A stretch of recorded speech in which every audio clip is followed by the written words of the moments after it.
महाभारत के कर्ण पर्व के अंतर्गत 79वें अध्याय में कर्ण और अर्जुन के भयंकर युद्ध का वर्णन हुआ है। इस युद्ध की पृष्ठभूमि यह है कि 16वें दिन का युद्ध आरंभ होता है और अर्जुन अपने 4 श्वेत अश्वों वाले रथ पर सवार होकर कौरव सेना का संहार करते हुए इस प्रकार आगे बढ़ता चला जाता है जैसे कि अग्नि संपूर्ण वन को जलाते हुए आगे बढ़ती चली जाती है।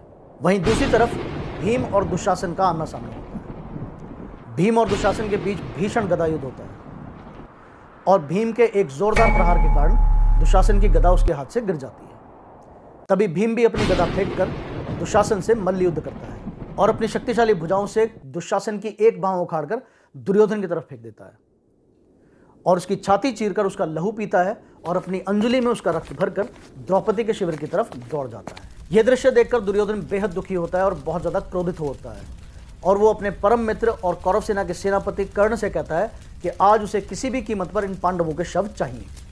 तब द्रोणपुत्र अश्वत्थामा अंतिम बार दुर्योधन को समझाने का प्रयत्न करता है।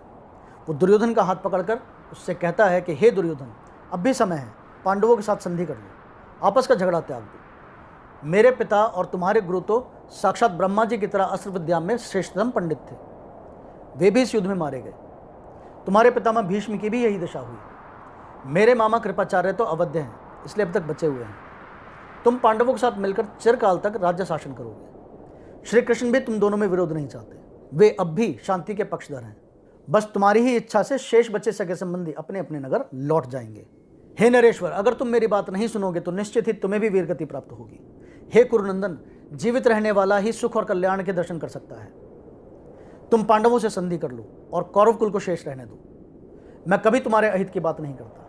यह मेरी निश्चित धारणा है कि कर्ण अर्जुन को कदापि नहीं जीत पाएगा, क्योंकि उसके सारथी स्वयं भगवान श्री कृष्ण हैं। अश्वत्थामा की यह बात सुनकर दुर्योधन क्रोधित होता है।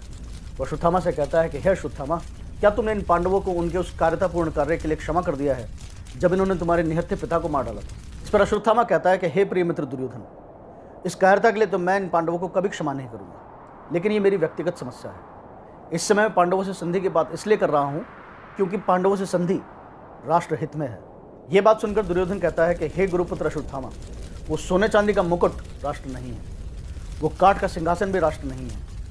राष्ट्र स्वयं मैं हूँ, मैं। और तुम अभी मेरे मित्र कर्ण को नहीं जानते। वो थोड़ी देर में ही अर्जुन का वध कर देगा और फिर किसी से संधि करने की आवश्यकता ही समाप्त हो जाएगी। वहीं दूसरी तरफ कर्ण के पुत्र वृषसेन की टक्कर होती है अर्जुन से। युद्ध में वृषसेन नकुल के पुत्र शतानी को 3 बाण मारकर बुरी तरह घायल कर देता है। फिर यह शक्तिशाली रथी योद्धा 3 बाण अर्जुन पर, 3 बाण भीमसेन पर, 7 बाण नकुल पर और 12 बाण श्री कृष्ण पर चलाता है और उन्हें बुरी तरह घायल कर देता है। इसका यह पराक्रम देखकर कौरव सेना उसकी जय जयकार करने लगती। उस समय वृषसेन कर्ण के सामने खड़ा था।